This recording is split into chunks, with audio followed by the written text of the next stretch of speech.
So here are problem 5.15. Since both act as a fixed support when it is removed, it exerts force component AX and AY and a moment MA on length of A. So we have here our diagram. So in our fixed support, we have a AX and AY.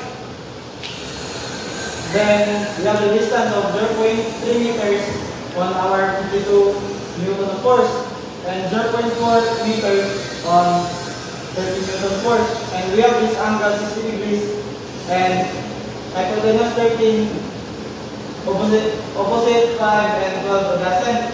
So first we need to solve for moment at A. So we assume counterclockwise is positive. So in summation of moment of A, so we have a negative 52 Newton of force multiplied by 12 over 13 and multiplied by its distance 0.3 meters minus 30 sine 60 degrees multiplied by the total distance of 0.7 meters and we have the moment of A of 32.6 Newton meters. And for our summation of Fx and Fy, we have a negative 52 multiplied by 5 over 13 plus 30 cos 60. And we have an AX of 5 Newton. And for our Fy, we have negative 52 multiplied by 12 over 13 minus 30 sine 60. And we have an AY of 74 Newton.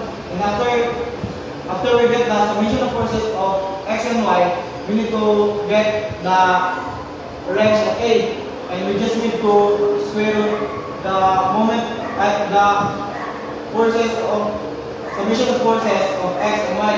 So we have 5 and 74.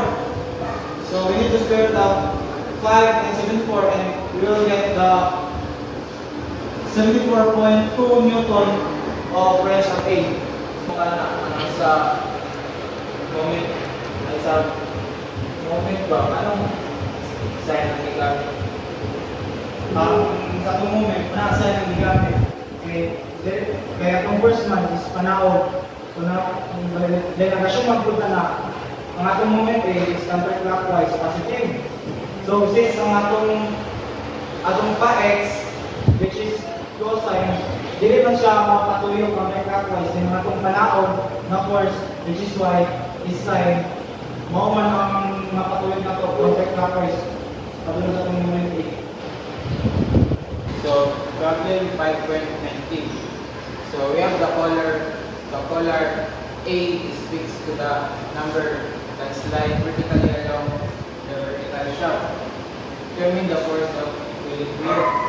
So katay AX limit padulong sa ato ang dy na paana siya. Tapos ang ato ang distance sa AX padulong sa atong force sa atong 900 Newton is 1.5 meter. Tapos dito din sa 900 Newton padulong din sa atong sa atong angle is 1.5 meter. Dapat din natay angle din 45 degrees. Tapos 12 meter siya paubos. So pag-solve na ito sa atong Fx, since sila lang tayo force na katulong ito paana, so itong 0 na siya. Sa itong Fy natay negative 900 Newton, tapos gani siya paubos is katulong sa 500 Newton. So sa pag-solve sa atong summation tayo summation of AX natay negative 900 sa atong force na Newton times sa atong distance which is 1.5 meter. Tapos natay negative 500 sa atong force yapon. So 700 Newton meter. I-plus na nato sa itong gani 900 Newton. Pagkuman, times na ito ang distance gikan dili sa AX. Total, padulong din sa BY. So, nasay 3 plus 1, 1.5 plus 1.5, 3. Kani siya, plus na ito, kani siyang 1. Tapos, ang may angle na